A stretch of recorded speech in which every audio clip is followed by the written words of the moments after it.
The Summer of the Beautiful White Horse, written by William Saron. The whole text of the lesson explained by Samadhan in Hindi. Welcome to Samadhan Hindi. For more videos and the topics of your study, please visit my YouTube channel and subscribe it. तो text को लिए हम आगे बढ़ते हैं, लेकिन आगे बढ़ने से पहले मेरा आपसे अनुरोध है कि यदि आप मेरे इस चैनल पर नए हैं तो कृपया करके मेरे चैनल समाधान इन हिंदी को सब्सक्राइब कर लीजिए और बेल आइकन दबाकर मेरे लेटेस्ट वीडियो का नोटिफिकेशन आप प्राप्त कर सकते हैं।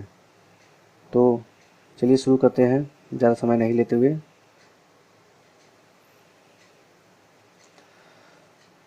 One day back there in a good old age when I was 9 and the world was full of every imaginable kind of magnificence and life was still a delightful and mysterious dream.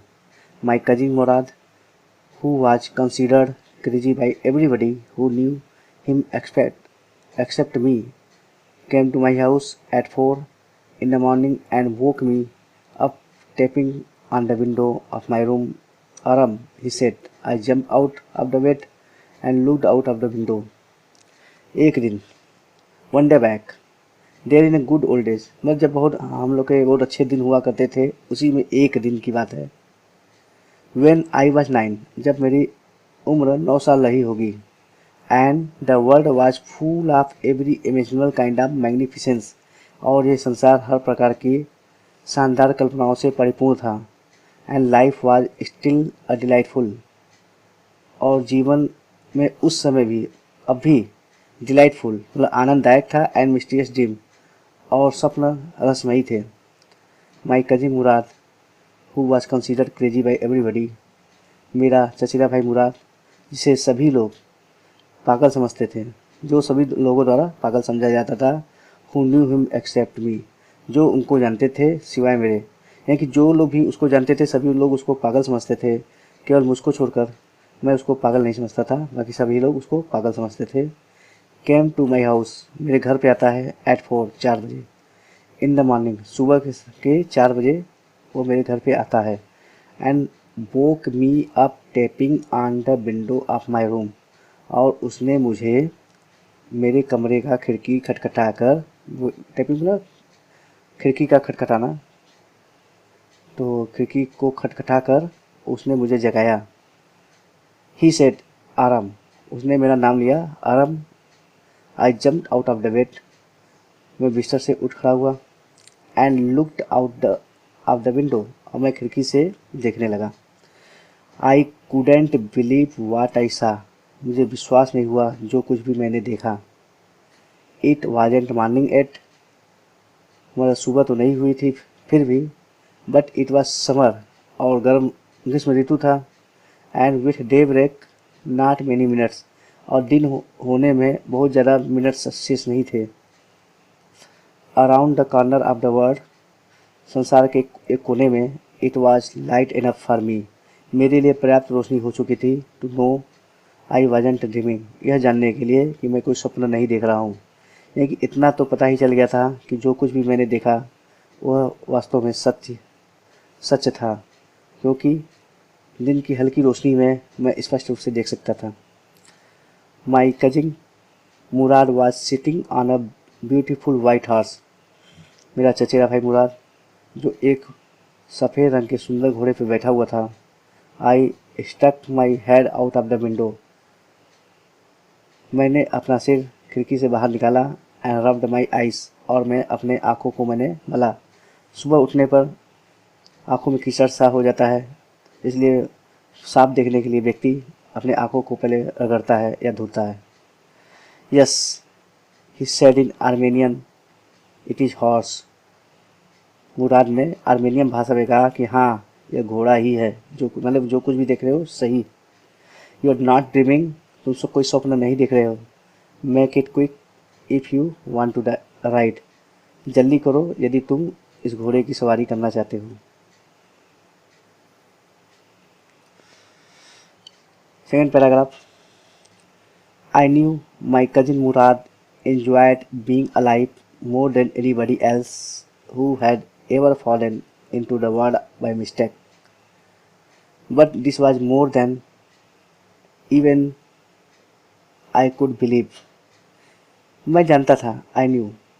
My cousin Murad enjoyed, मेरा चचेरा भाई मुराद enjoyed being alive. मतलब कि जीवंत रहने का अनुभव, मतलब enjoy मतलब आनंद उठाता है, मोर देन मतलब उन लोगों से ज़्यादा आनंद उठाता है anybody else who had ever fallen into the world by mistake, जो इस संसार में गलती से टपक पड़े हैं। है कि मुराद की तरह ऐसे बहुत सारे लोग थे जो निठल्ले थे, लेकिन उन लोगों में मुराद जो था वह जीवन का अधिक आनंद उठाने वाले व्यक्तियों में से था। But this was more than even I could believe in, लेकिन अब की बार यह जितना मैं विश्वास कर सकता था उससे ज़्यादा था। यानी कि अब इस उससे ज़्यादा था, यानी कि उतना मुराद ऐसा कर सकता है, ये मुझे विश्वास नहीं हुआ। इन द फर्स्ट प्लेस, पहले स्थान पर, my earliest memory had been memories of horses, मेरी शुरू की जो स्मृतियाँ थी उन स्मृतियों का संबंध घोड़ों से था। And my first longings had been longings to ride, और मेरी जो पहली हार्दिक इच्छा थी वो थी घोड़े की सवारी करने की इच्छा। This was the wonderful part, और यह शानदार भाग था, ये मेरे स्मृति का शानदार भाग था।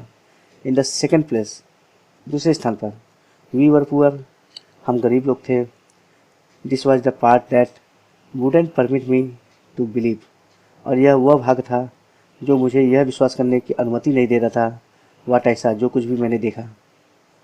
वी वर पुअर, हम गरीब लोग थे। वी हैड नो मनी, हमारे पास पैसा नहीं था। Our whole tribe was poverty stricken, और हमारा पूरा जाति या कबीला पुअर्टी स्ट्राइकन मतलब बहुत ही गरीबी का जीवन व्यतीत कर रहा था। Every branch of the Garoghlanian family was living in the most amazing and comical poverty in the world.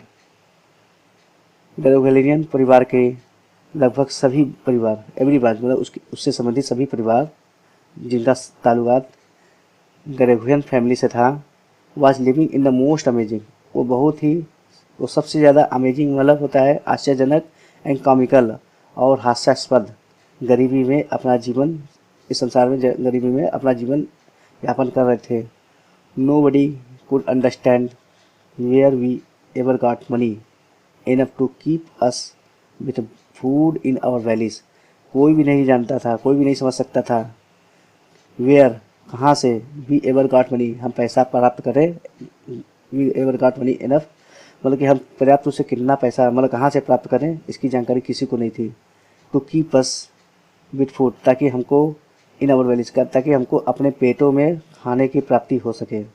Not even the old man of the family, और केवल हम ही लोग को नहीं बल्कि हमारे परिवार के बूढ़े व्यक्तियों को भी इस बात की जानकारी नहीं थी कि पैसा कहाँ से कमाया जाए ताकि हमारा पेट भर सके। मोस्ट इम्पोर्टेंट ऑफ ऑल, और सबसे महत्वपूर्ण बात यह थी, दो यद्यपि सबसे महत्वपूर्ण बात यह थी, we were famous for our honesty, हम अपने ईमानदारी के लिए प्रसिद्ध थे, यानी कि हम मतलब हमारा पूरा कबीला। We had been famous for our honesty for something like 11th century, जैसे 11वीं शताब्दी में हम अपने ईमानदारी मतलब किसी भी चीज़ के प्रति अपनी ईमानदारी के लिए प्रसिद्ध हुआ करते थे।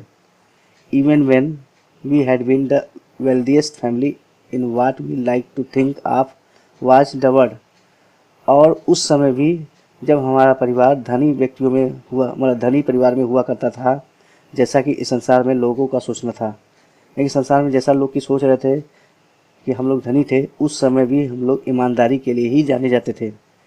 वी वर प्राउड फर्स्ट, हमारे लिए अभिमान सबसे बढ़कर था। ऑनेस्ट नेक्स्ट, दूसरी बात ईमानदारी की थी, उसके बाद हम लोग ईमानदार होते थे। And after that we believed in right and wrong, उसके बाद हमसे ये विश्वास किया जाता था कि क्या सही है क्या गलत है, क्योंकि ये तीनों हमारे हमारे कस्बे का मूलभूत सिद्धांत थे। None of us would take advantage of anybody in the world let alone steal, और हम में से कोई भी ऐसा व्यक्ति नहीं था जो किसी संसार में किसी ऐसे व्यक्ति का लाभ उठाया हो या ऐसे व्यक्ति को अकेले ठग लिया हो। यानी कि ऐसा कभी हुआ ही नहीं कि हम लोग ने किसी एक अकेले व्यक्ति को मूर्ख बनाकर उससे पैसा हड़पे हो। थर्ड पैराग्राफ देखते हैं। Consequently even though I could see the horse so magnificent, even though I could smell it so lovely, even though I could hear it breathing so exciting, I could not believe the horse had anything to do with my cousin Murad or with me or with any of other members of our family, asleep or awake, because I knew my cousin Murad couldn't have bought the horse, and if he couldn't have bought it, he must have stolen it, and I refused to believe he had stolen it. Consequently, इसी क्रम में, even though I could see the horse, यद्यपि मैं घोड़े को देख सकता था, so magnificence, बहुत ही शानदार था, even though I could smell it, यद्यपि मैं इसकी महक को सूंघ सकता था, so lovely, जो बहुत ही प्यारा था, even though, यद्यपि I could hear it breathing, मैं इसकी श्वास को महसूस कर सकता था, इसके श्वास को सुन सकता था, so exciting, जो बहुत ही रोचक था, I couldn't believe the horse had anything to do with my cousin Murad, मैं इस बात पर विश्वास नहीं कर सका कि इस घोड़े का संबंध किसी भी तरह से मेरे चचेरे भाई मुराद से है, और विथ मी, अथवा मुझसे है, और with any of other member of our family, या हमारे परिवार के किसी अन्य भी सदस्य के साथ है। अस्लीप और अवैक, चाहे हम सो रहे हों या जाग रहे हों, मतलब इसका संबंध हमसे कदापि नहीं हो सकता, इस घोड़े का संबंध हमसे कदापि नहीं हो सकता। बिकॉज, क्यों नहीं हो सकता? क्योंकि I knew my cousin Murad couldn't have bought the horse, क्योंकि मैं जानता था कि मेरा चचेरा भाई मुराद इस घोड़े को खरीद नहीं सकता है, उसके अंदर यह सामर्थ्य नहीं है। And if he couldn't have bought it, यदि वह इसको खरीद नहीं सकता, he must have stolen it, तो ज़रूर उसने इस घोड़े को चुराया होगा।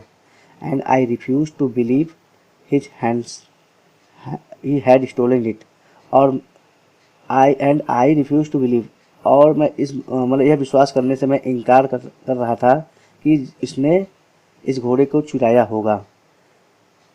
No member of the Garoghlanian family could be thief, मुझे विश्वास था कि गैरोग्लेनियन परिवार का कोई भी सदस्य चोर नहीं हो सकता है।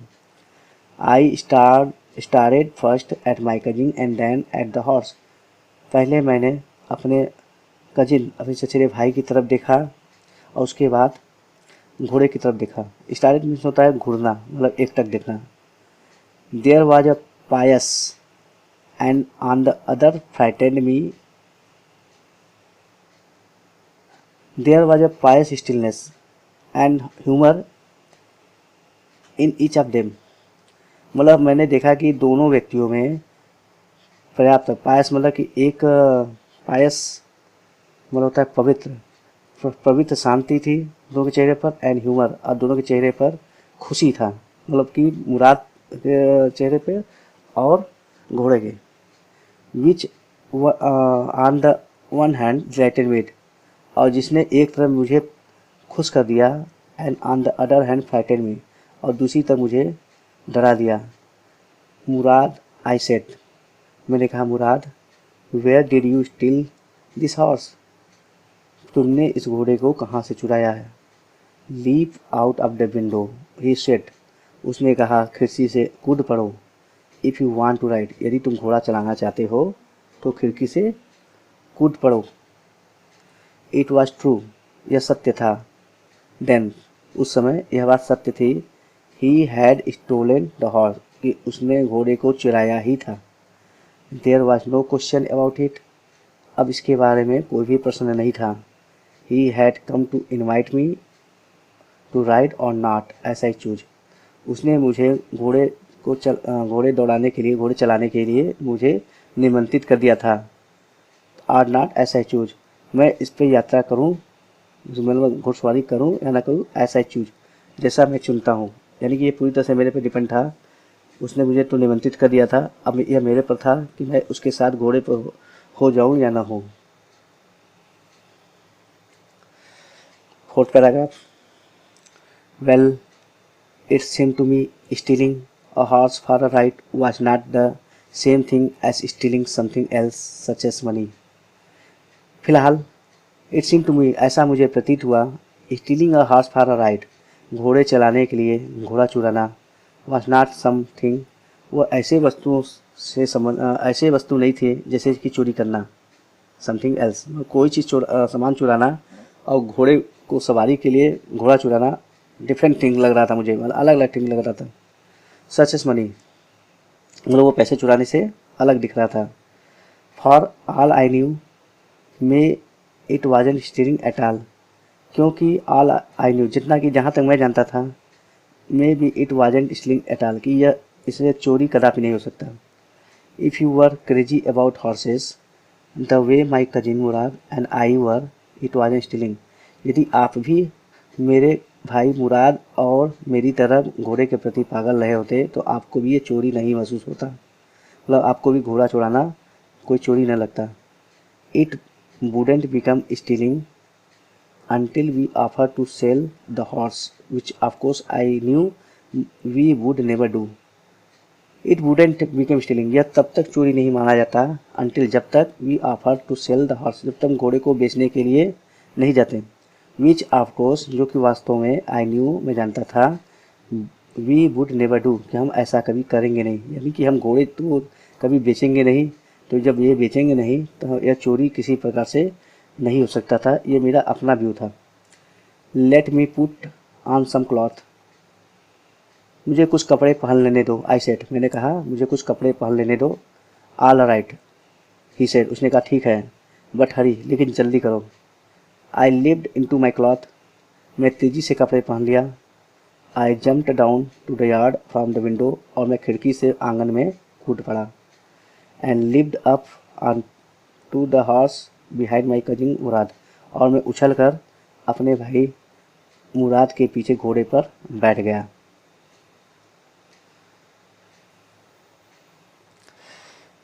Fifth paragraph, every family has a crazy stick in it somewhere, and my cousin Murad was considered the natural descendant of the crazy stick in our tribe. सभी परिवार में कहीं न कहीं एक कमज़ोर कड़ियाँ होती हैं, और मेरा चचेरा भाई मुराद, मतलब इन्हीं पागल कमज़ोर कड़ियों, मतलब हमारी जाति के, हमारे कबीले के पागल कड़ियों के बीच वह प्राकृतिक उत्तराधिकारी समझा जा सकता है।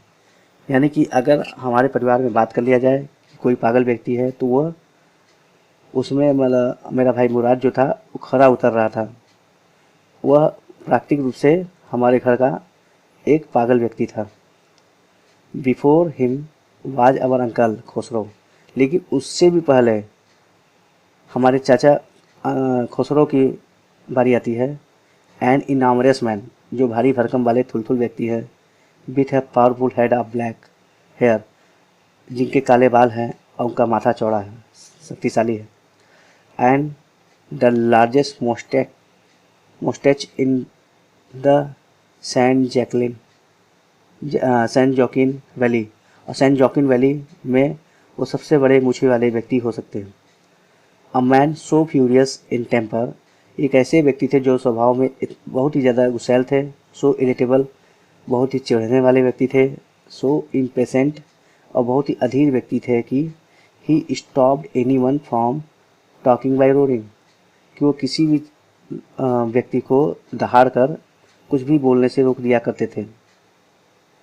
इट इज़ नो हार्म, पे नो अटेंशन टू इट, वो कहा करते थे कि इट इज़ नो हार्म, इसमें कोई हानि नहीं है, इस पर ध्यान ना दो। दैट वाज ऑल, और यही सब कुछ था। No matter what anybody happen to be talking about, और ये सब कुछ था, मतलब वो उनकी बातें ही सब कुछ थी, और इस पर कोई नो मैटर, कोई ऐसा मामला नहीं होता था कि कोई व्यक्ति उनके सामने कुछ भी कह सके। एक वो किसी भी व्यक्ति को कुछ कहने का मौका ही नहीं देते थे और अपनी बात से चुप करा दिया करते थे। वंस, एक बार, it was his own son Arak, एक बार की बात है, उनका अपना बेटा जिसका नाम अरक था, running 8 blocks to the barber shop, जो मतलब 8 घरों को डाक कर वह एक नाई की दुकान पर पहुंचा, जहां पे where his father was having his moustache trimming to tell him their house was on fire. वह अपने पिता के पास गया, एक नाई की दुकान पे, जहाँ पे उसके पिता अपने मूंछों को ठीक करा रहे थे, कटा रहे थे। तो उसने अपने पिता को सूचना दिया कि हमारा घर जल रहा है, मतलब उसने आग पकड़ लिया है। This man Khusro set up in the chair. यह व्यक्ति, खुसरो नाम का यह व्यक्ति कुर्सी पर ही बैठा रहा। एंड रोड, और दहाड़ कर कहा, इट इज़ नो हार्म, पे नो अटेंशन टू इट। उसने कहा कि कोई हानि नहीं हुई, इस पर ध्यान न दो। The barber said, but the boy says your house is on fire. नाई ने उसे याद दिलाया कि लेकिन लड़का कह रहा है कि आपका घर जल रहा है। सो खुसरो रोड, तब खुसरो ने दहाड़ कर कहा, enough, it is no harm. उसने कहा बहुत हो गया, मैंने कहा ना कि इसमें कोई हानि नहीं हुई। ऐसा ऐसे मतलब कि मैं कहता हूँ कि इसमें कोई हानि नहीं हुई। माई cousin Murad was considered the natural descendant of this man. मेरा चचेरा भाई मुराद, वह इसी व्यक्ति का प्राकृतिक उत्तराधिकारी समझा जा सकता है। आल्दो मुराद फादर वाज जोरेब, यद्यपि मुराद के पिता का नाम जोरब था। हु वाज प्रैक्टिकल, जो एक व्यवहारिक व्यक्ति थे। एंड नथिंग एल्स, और इससे ज़्यादा कुछ भी नहीं थे। मतलब उनके अंदर ये सब पागलपंती वाला गुण नहीं था, जैसा कि मुराद के अंदर आया था। That's how it was in our tribe, और यही सब कुछ हमारे परिवार में चल रहा था, हमारे कबीले में ऐसा ही तरीका चल रहा था। A man could be the father of his sons flesh. एक व्यक्ति अपने पुत्र के शरीर का, अपने पुत्र के फ्लेश में शरीर, अपने पुत्र के शरीर का पिता हो सकता है, लेकिन but that did not mean, लेकिन इसका मतलब यह नहीं है कि he was also the father of his spirit, कि वह उसकी आत्मा का भी मालिक हो। है कि यानी कि कहने का मतलब जोरब और मुराद के बारे में है कि जैसे जोरब सीधा साधा था तो वो उसका पिता है, लेकिन ये जरूरी नहीं है कि मुराद भी सीधा साधा ही हो। ठीक है, क्योंकि सभी का जो स्पिरिट होता है वो डिफरेंट होता है। The distribution of the various kinds of spirit of our tribe had been far from the uh, beginning capricious and vagrant। और the distribution various kind of spirit, और ऐसे ही अनेक प्रकार की आत्मा, हमारे कबीले में ऐसे ही अनेक प्रकार की आत्माओं की से लोग भरे हुए थे। और ये लोग कैप्रिशियस एंड वैग्रेंट, और ये खाली व्यक्ति थे और आवारे व्यक्ति थे, यानी कि ये दिन भर केवल आवारागर्दी करते थे और इधर उधर चूहलकदमी किया करते थे, इसके अलावा इनका कोई काम नहीं था। We rode and my cousin Mourad sang. हम लोगों ने घुड़सवारी किया और मेरा चचेरा भाई गाना गाने लगा।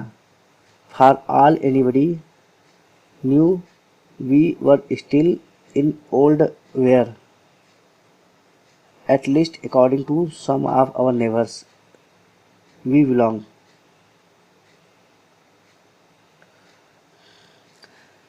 फार, क्योंकि ऑल एनीबडी न्यू, वे सभी लोग जो यह जानते थे, we were still in the old country, कि हम अब भी पुराने गांव में ही रहते थे। Where at least according to some of owner, जहाँ पे हमारे कुछ पड़ोसियों के अनुसार, जहाँ पे वी बिलोंग मतलब हम लोगों का ताल्लुकात था कि हम लोग यहाँ पे बहुत ही पहले से रहा करते थे। We let the horse run as long as it felt like running. हम लोगों ने घोड़े को उतना तेज दौड़ाया जितना कि यह घोड़ा दौड़ सकता था। At last my cousin Murad said get down. अंत में मेरा चचेरा भाई मुराद ने कहा, उतर जाओ। I want to ride alone, मैं अकेले सवारी करना चाहता हूँ। Will you let me ride alone, तो आई आस्क्ड, तो मैंने भी पूछा, क्या तुम भी मुझे अकेले घोड़े की सवारी करने दोगे। That is up to the horse, उसने कहा ये सब घोड़े पर है। माई कजिन सेड, मतलब मेरा चचेरे भाई ने कहा ये सब घोड़े पर है। गेट डाउन, उतर जाओ। The horse will let me ride, घोड़ा को मुझे चलाने दो।